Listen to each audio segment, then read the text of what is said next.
Hello. Let me ask you a question. Have you ever been for an interview or applied for a job and one of the requirements was good communication skills? And I bet you anything you put down, yes, absolutely, I've got amazing communication skills. Like this, we all believe about ourselves. Yeah, I'm an excellent communicator.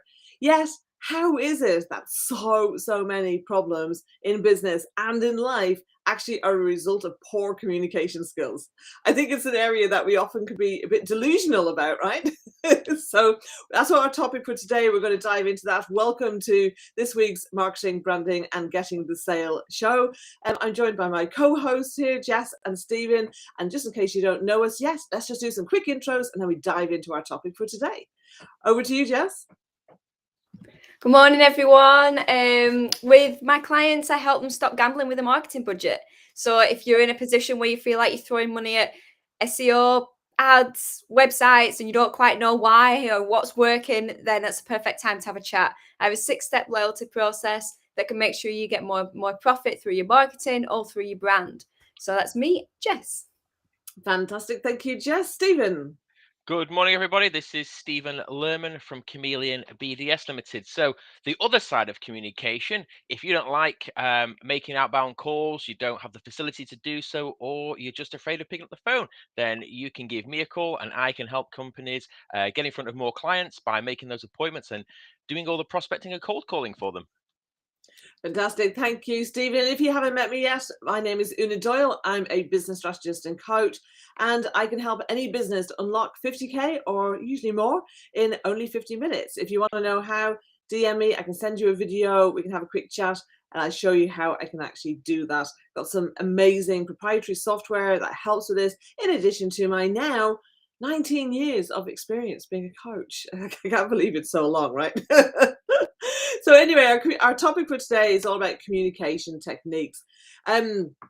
So before we kind of dive into that, like, what's your thoughts on how I opened up today, Jess? Yeah, it's a really good point. And when we talk about communication, or when I talk about communication, I think listening is a big part of it, and that's a big kind of hurdle, or I won't say hurdle maybe, but maybe a realization and an epiphany that I had when I was learning communication techniques and how to communicate better and things like that. And a lot of it was listening. And yeah, when someone says, I'm a good listener, and we can think, oh, we're great listeners. But how often are we listening to someone when we're supposed to listen to someone, we're really thinking about what we're going to say next? And then as soon as there's a gap in the sentence, we dive in with what we're going to say. Or the amount of times I hear someone opening up about something and then that other person not knowing what to say. So talking about themselves or their own situation, or, well, I did this and I did that. And kind of reflecting the conversation. So to me, when we talk about communication, listening is something that's really significant. Absolutely, and certainly in, I think, both my marketing and in my training as a coach, the phrase active listening is something that that we were definitely taught to focus on. What about you, Stephen? What's your thoughts about communication? Well, first of all, the way you opened up this morning was brilliant because, we're so used to being done in a certain way. We just go into autopilot. So we expect the introductions first and then you launch into, the topic. But this way you did it, this week you did it completely differently. And funnily enough, I was actually, not that I wasn't switched on norm every week, but I was really, I'm Oh, setting it's all myself up coming that, out now. yeah. Yeah, I was like ready, and the way you started was great. It was, because of this topic is all about communication. I was ready. I was primed, and as far as you know, communication, it's key. I was always taught one thing: you've got two ears and one mouth. You should use them in that order. And so many times, people they they they don't listen to hear; they listen to reply, which It's is just massive. very Now, true. in business, I'm all about listening, but in my personal life, my girlfriend is always telling me, You're interrupting, not letting me finish speaking." So I'm always, like you said, Jess, about always, waiting for that gap to pounce, as it were, pounce. That's what I do because I think, oh, she's finished, but it's not. It's that pregnant pause, if you will. So communication is so important. This is a great topic. I'm so excited for this week.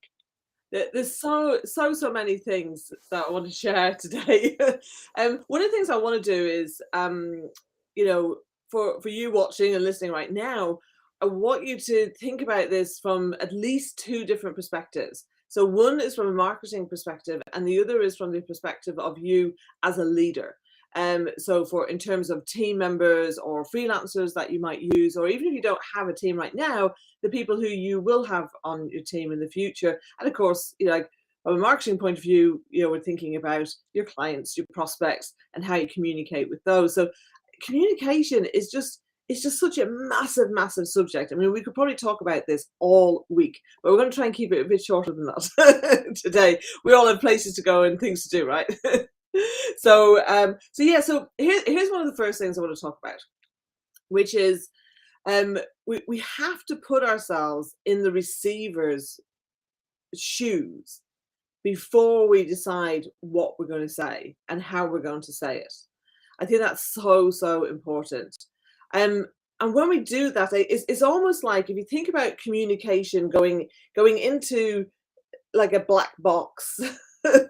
And then, you know, so you got you and you got the receiver, but like in that black box there's all these different things going on.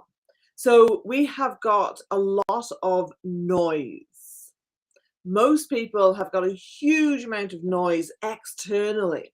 We're bombarded by marketing messages all the time. We've got social media, we've got, you know, messages coming in, notifications going off.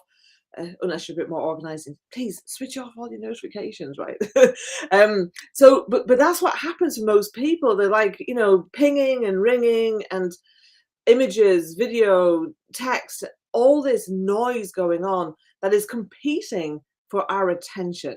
And this is the thing in in getting in getting someone's attention, like that's really what we want, is their attention. Without their attention, the chance of a message actually being properly received is very slight. But there's not just all this external noise. Quite often there's internal noise too. So there's the, oh, you know, did I turn the cooker off? What does this person think about me? Am I good enough? Like, so there's all the kind of self-talk that people tend to have, as well as the just distractions or worries or, you know, whatever is going on for them. And then we need to take into account, well, what's the worldview of the person who we're communicating with or people we're communicating with? Like, what's their worldview? How is that going to affect the message that I'm looking to communicate? How is that going to affect how that message will be interpreted? How often, I mean, just think about it. How often have you said something totally innocent and then the other person took offense, took it personally, and you're like, I didn't mean that at all. Like, what? So when that happens, it's because of what's going on for the receiver of that communication.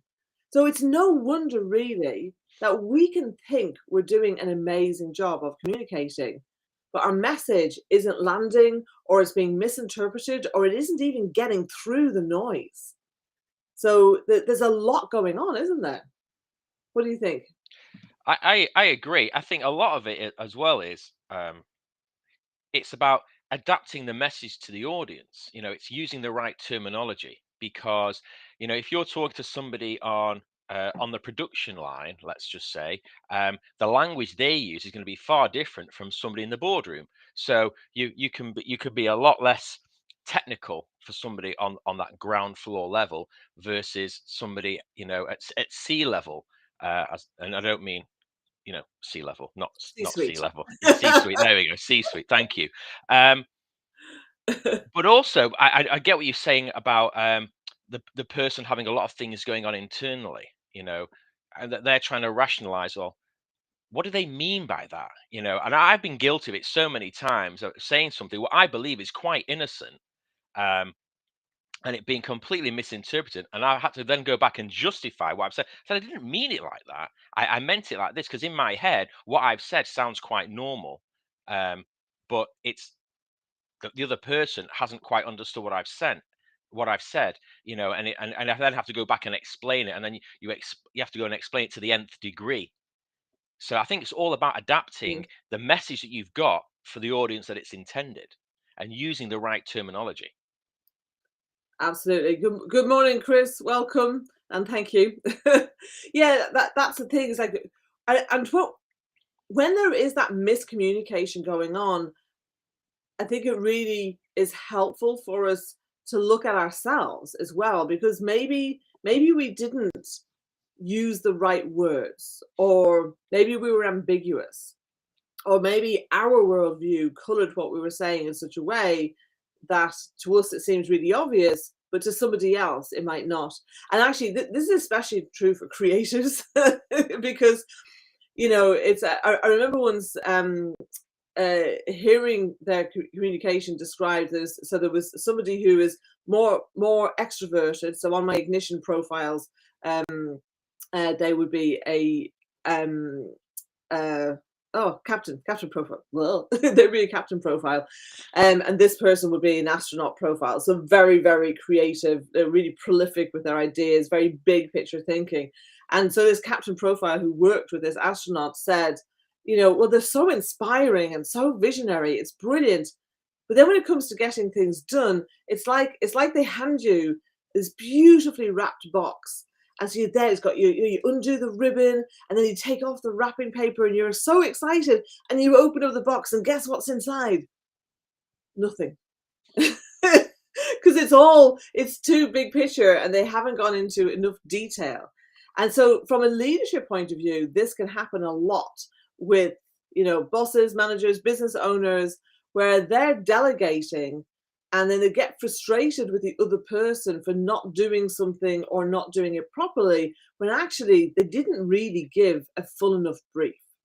So, hands up, put an emoji in the comments if you've ever experienced that. I know I certainly did when I was in the workplace.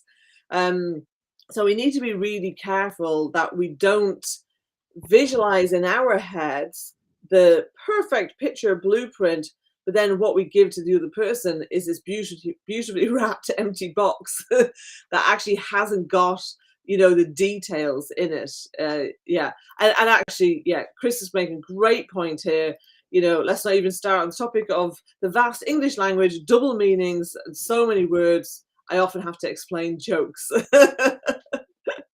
So this is the thing, isn't it? Like there often are so many interpretations of a word that can have a lot of different connotations and can mean things. Like I remember once, like as part of my own mindset journey, and my mindset coach saying to me, well, support to men often, not always, but often means financial support. So you might say support, but they often think financial support.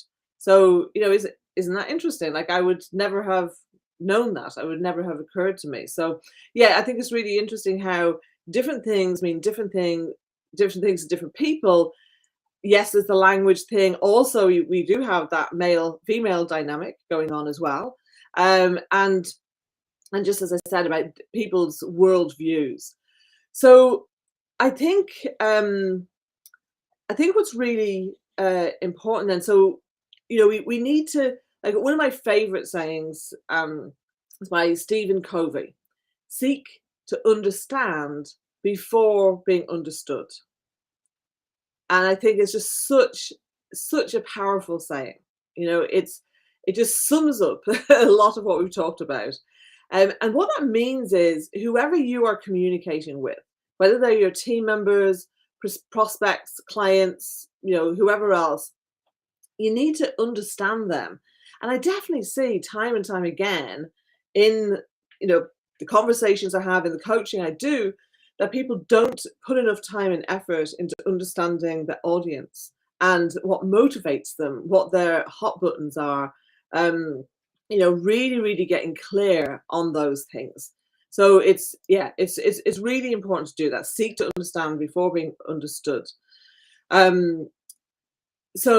Okay, so Chris just saying messaging has to have substance and relevance, meeting a need and being concise. Do you know what? That relevance bit there is so important. So look, give some context. I actually spent a number of years as part of kind of on my kind of actually before I coached and then also after I coached, I've worked on various big change programs. So I worked for Network Rail. I've also worked for some local authorities, working on change programs where you've got vast numbers of people from hundreds to multiple thousands, where I was responsible for the employee communications and engagement, getting them engaged in that change, getting them on board. And uh, when people think something isn't relevant, they're just totally switch off.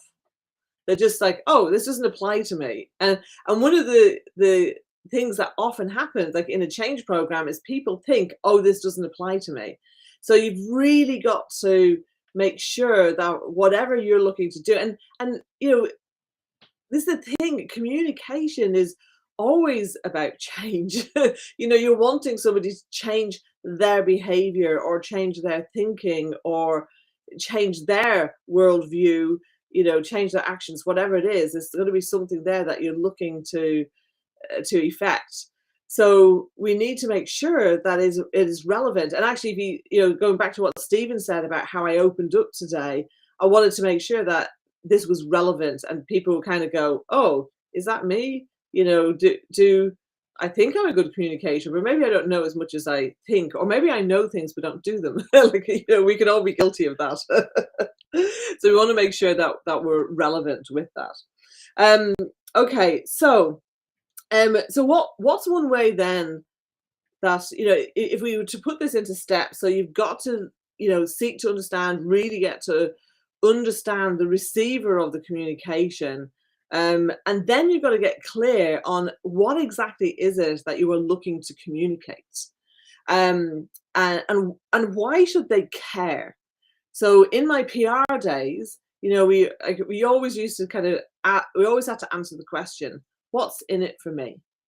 We've always got to be thinking, well, why should they care about this? What's in it for them? And if you can't answer that, then there's probably no point you communicating, because they're going to perceive it as irrelevant and it's just not going to get through the noise. They're not going to pay any attention to it. So you've got to get clear on your messages, make sure it's relevant, make sure it's clear what's in it for them, why they ought to listen, and perhaps act on what you're saying. But then a great thing to do, which is probably easier in some respects to do in a one-to-one communication or in a small group, but where possible, look to check the understanding from the other person. Now, a great place to practice this is in your relationships, or if you're delegating to a team member. And literally, if you get them to repeat back what they think you said, it can sometimes take 4 or 5 times for them to be able to do that accurately. Now, obviously, in romantic relationships, there quite often can be stuff going on, like particularly if this is happening kind of, post argument or something, then, you've got to, allow for that. But even with team members, like to get them to repeat back, okay, so let me just check, what is it that you're going to be doing? And then you can make corrections. Actually, it's not quite that. There's this nuance here, or actually you completely missed out this bit, which is really important. So getting them to understand, getting them to check that understanding and make sure they've really got it is the only way really to check that the communication has been, 1, received, and 2, understood. So that's a great thing to do. I'm going to pause. I've got a few more points I want to make, but I'm just going to pause there. Stephen, Jess, any questions? You want to throw something in there as well? No, it's what you've said. You've talked about making sure that the recipient understands. It's like there's 3 things involved. So number 1, you've got active listening. So making sure that the recipient has fully understood. Number 2, the person giving the message ask for feedback to make sure that they've understood, which kind of engages the active listening as well. And then also just probing, asking questions to make sure that they've understood, so that there's no misunderstandings. So there's 3 things that you've just encompassed in that one topic or subject, if you will, which is so they're all intertwined. Yeah. Really, but I think active listening is a huge one, because, like you said, if people aren't engaged, they switch off, and they miss out the relevant points, which will bring back to the probing for questions to make sure that they've understood, or asking for feedback. So they're all very, very closely interlinked, but super important, I think. Definitely. Jess. And I think whether you're talking one-to-one in a personal relationship, talking one-to-one in a business relationship, talking to a group when you're speaking, talking to a group in in departments, or whether you've got a marketing message out there where you're not literally stood there saying the message, to be able to justify it and to be able to make sure it's clear.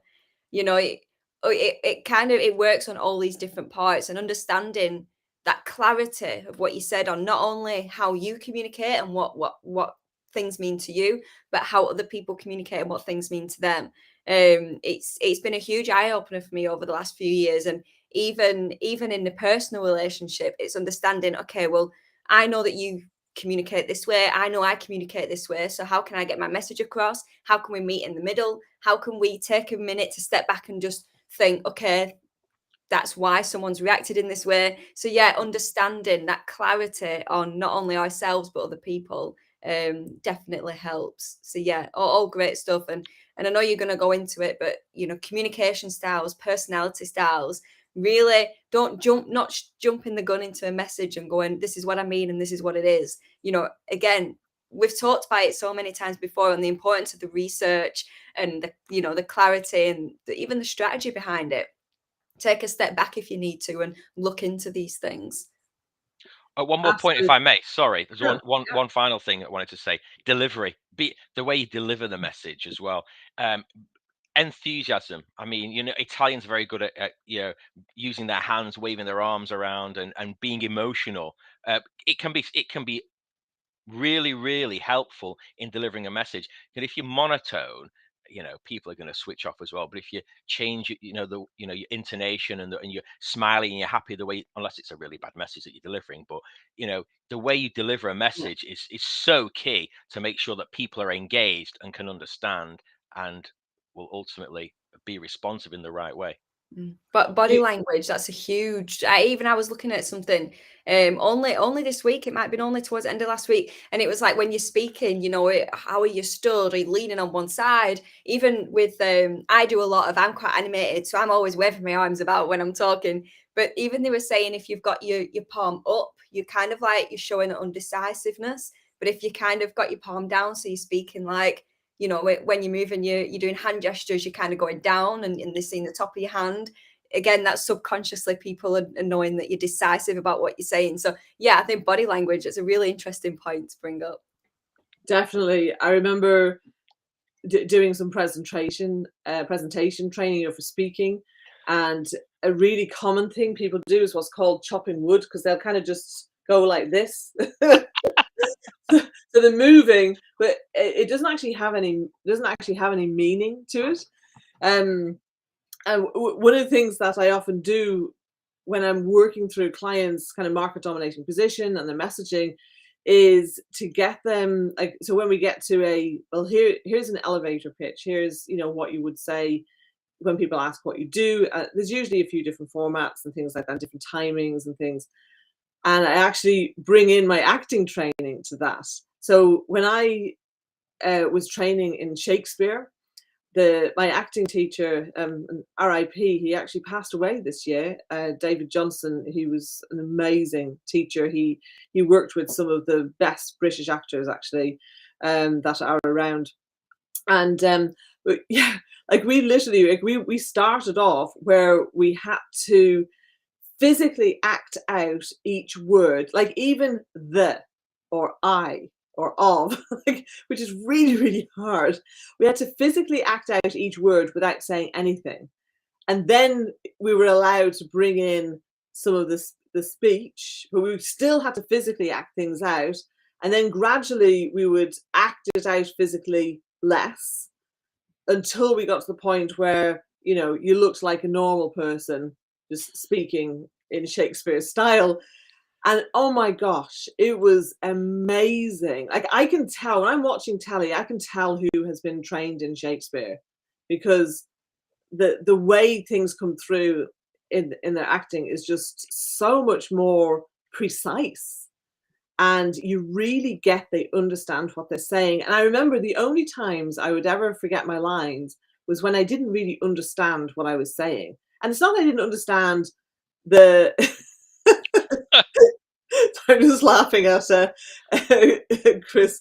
I knew I'd seen you somewhere. Yeah, I was on Coronation Street actually. But yeah, I've lost my track now. What was I saying? Yeah, People that haven't been, you say people that haven't been classic trained in Shakespeare. Yes, yeah, you can really tell when they have.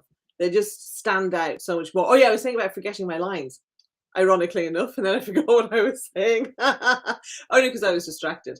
But it was that thing, if I didn't understand what I meant in the line, it wasn't I didn't understand what the line said, but I had to understand what it meant to me, and then I would be able to remember it.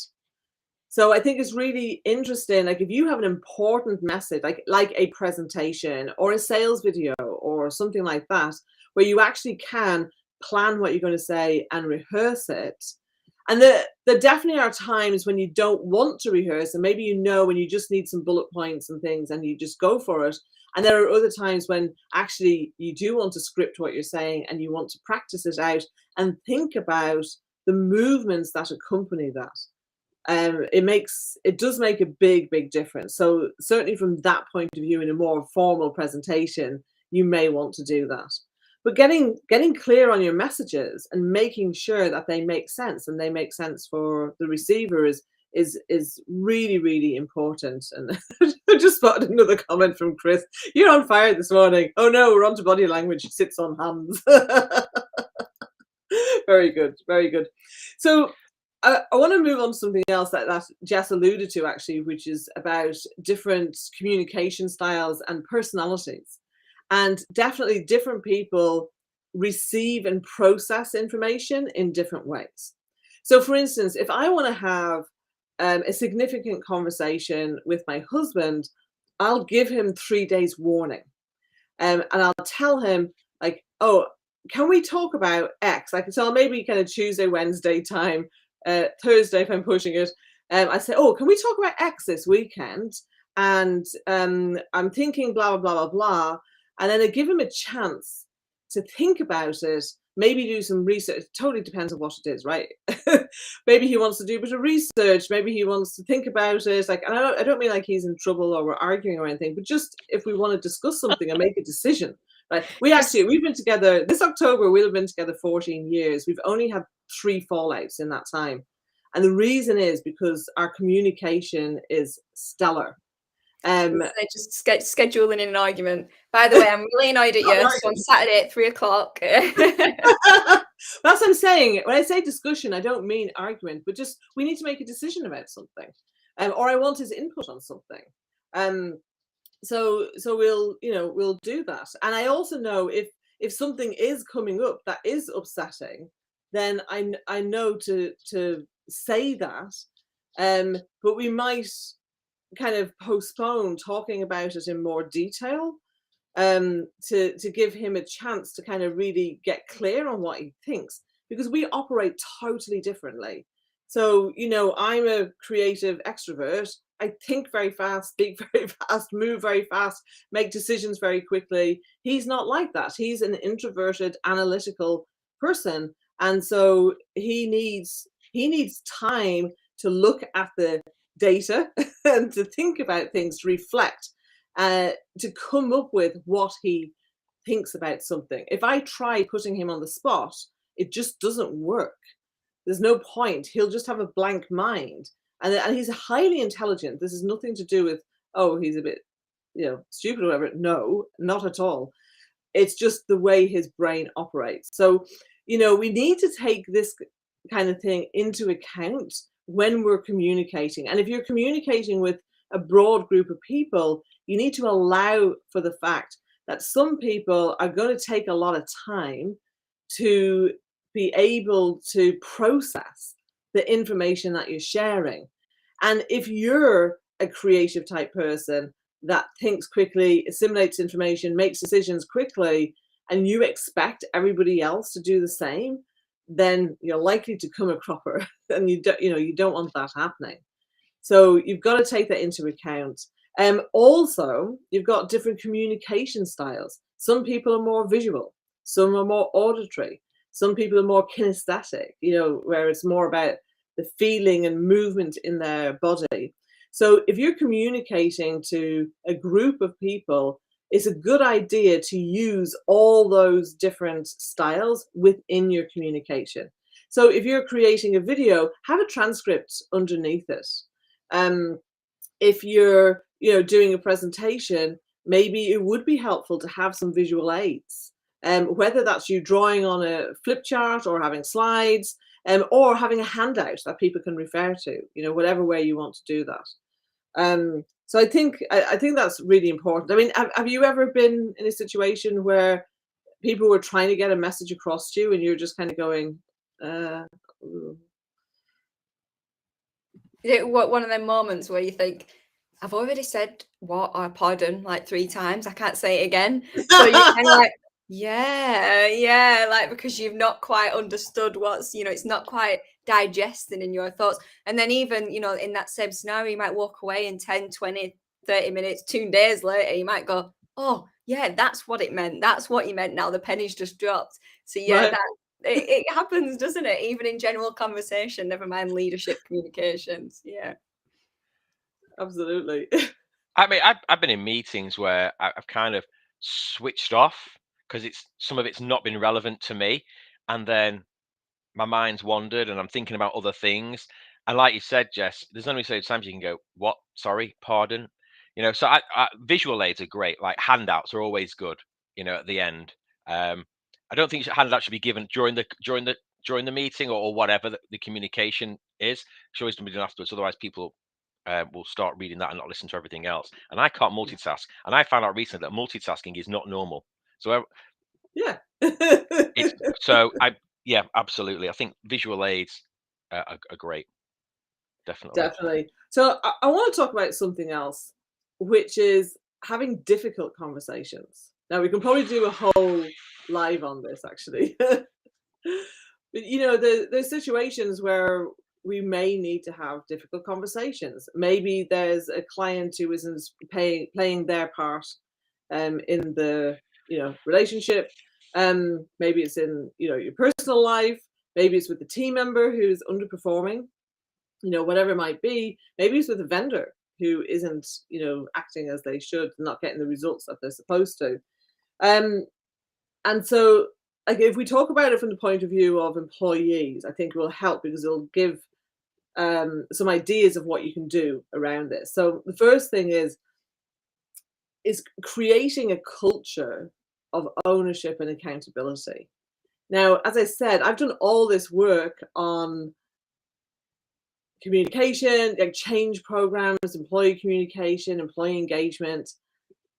And certainly for small and medium-sized companies, they don't need engagement programs. What they need is to create a culture of ownership, and that is totally down to the leaders in that business, the leader or leader.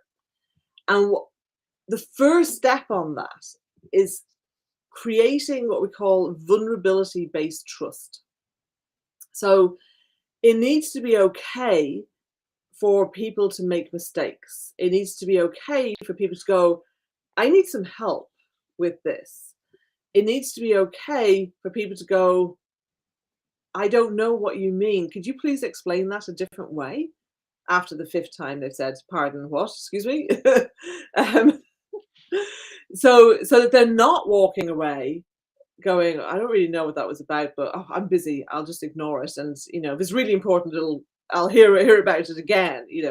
So creating that vulnerability-based trust means that the leader or leaders need to allow themselves to be vulnerable.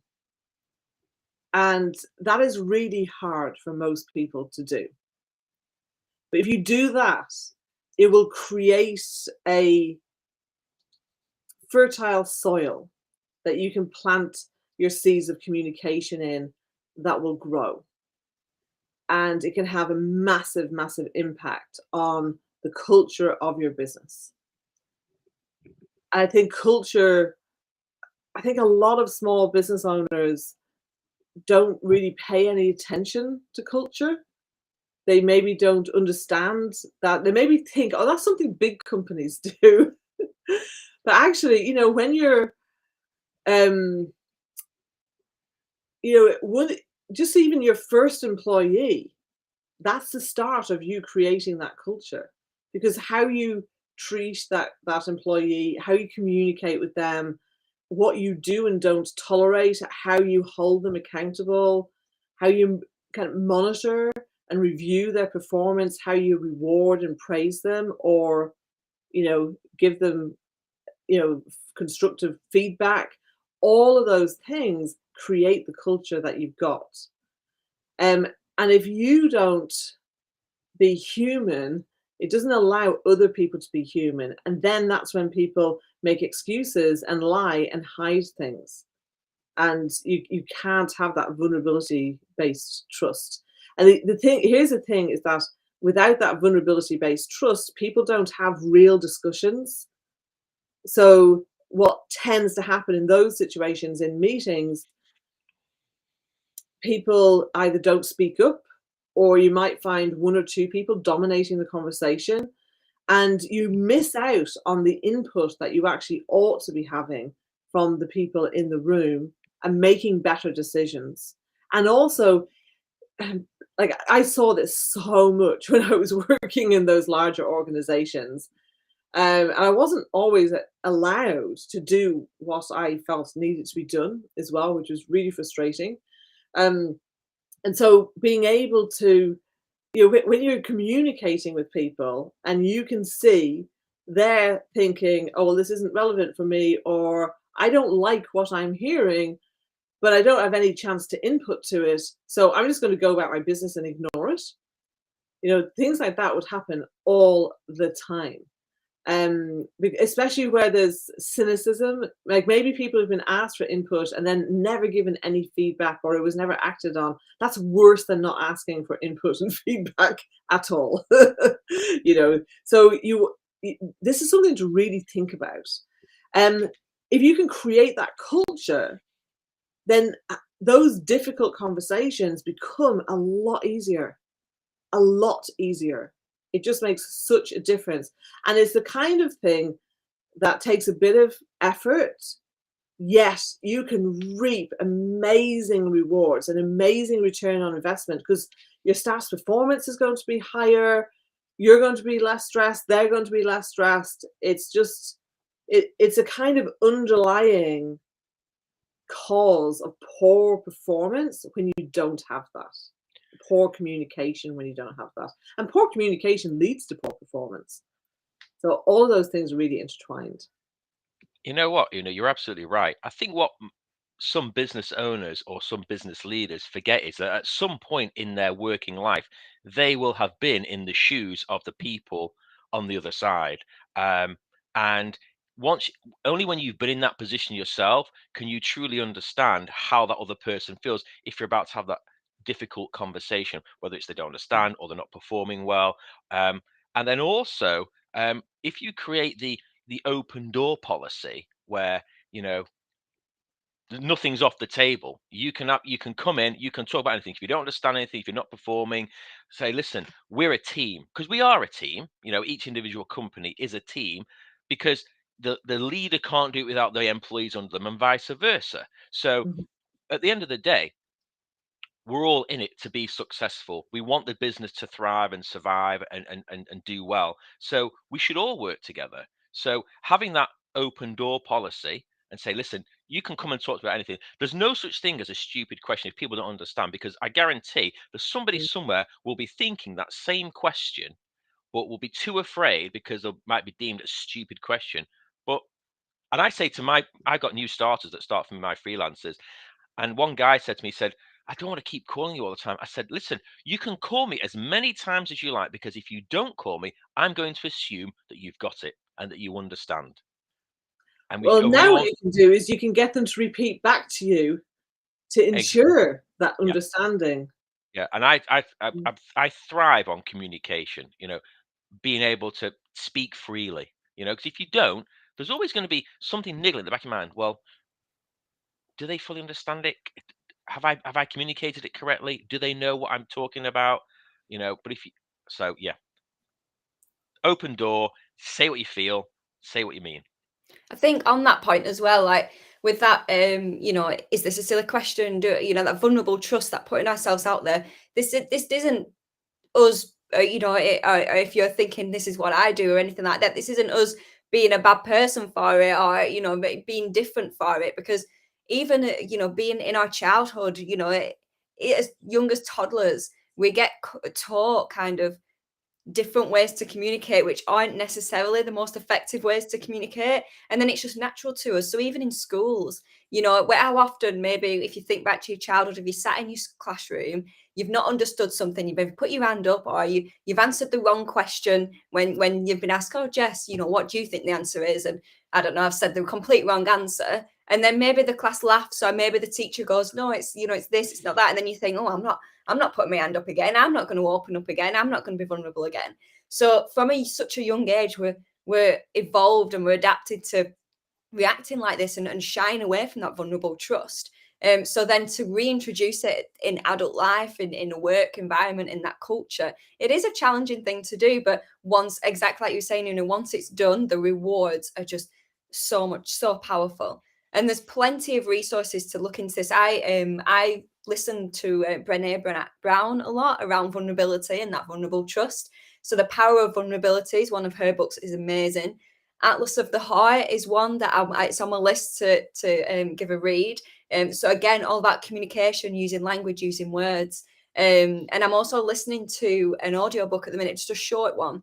It's called Powerful, I think, and it's about how Netflix created their internal culture through leadership and communication and things like that. So if this conversation is like, hitting home a little bit or inspiring you, there's plenty of books out there. So reach out to one of us for some inspiration. But yeah, keep this conversation going, because it is a really good one. Absolutely. And I think one of the things that you might not realize as well is that we can put structures in your business to make all of this work better. Like when I worked in PR, the first thing we did when we started working with a new client, we'd research them. Obviously, we'd be talking to them and figuring out what they wanted and what they wanted to be communicating. And we'd figure, we'd look at their competitors, we do all the things that you would do as a business looking to market itself. And we would create a list of core messages. And I would have that up on the wall for each client. I had their core messages. It would be kind of, say 3 to 7 core messages. And every single thing I produced for that client had to have at least one of those messages. And usually you would have, depending on what it was, usually you would have kind of, well, here, for this piece of communication, this is the core message. But like, here's some other extra things that we can include in there as well. So, we need to create those things for our business. Like, what are the structures that will actually allow you to be able to communicate regularly and in a maybe more structured way with your team members? So whether that's your meeting structure, your reviews, just even like, here we go, 90-day plans. What's the plans? What's their accountabilities? Are they clear on them? So there's structures that we can put into your business to make all of this really, really clear and easier to do. Structure sets you free. It's a complete opposite to what I thought when I first set up in business. I was like, kind of, yay, I'm out of the corporate world. I can do what I want when I want and all this. But, I learned over time that actually, having the right amount of structure for the people and the size of business, you want the appropriate amount, what I call the Goldilocks amount of structure, not too much, not too little, for where you're at and where you're going. So, we can each help in different ways with that. So do feel free to reach out to us. We'd love to hear what you think. If you haven't already, pop it in the comments. And we will see you same time next week. So thank you very much, Stephen and Jess, as always. Thank you very much, everyone who's been commenting. If you're catching this on the replay, feel free to pop any questions or comments below. We'd love to hear from you and are happy to reply at a later date. See you next time. Bye for now. Bye Bye. bye.